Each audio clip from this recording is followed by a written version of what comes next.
rudniku, da je moja prva plata bila 150 €.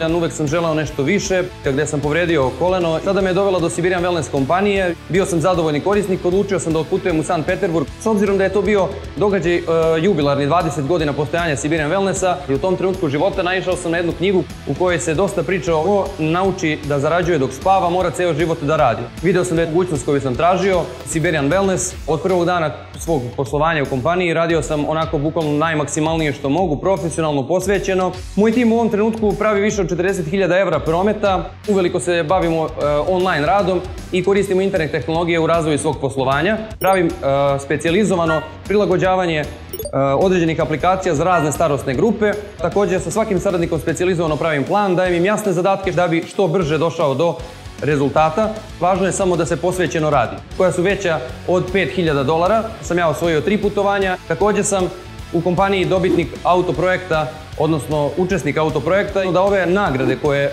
mi ovde predstavljamo shvati kao nešto što je apsolutno moguće u smislu koliko čovek može da transformiše svoj život, a sve zahvaljujući Siberian Wellness kompaniji.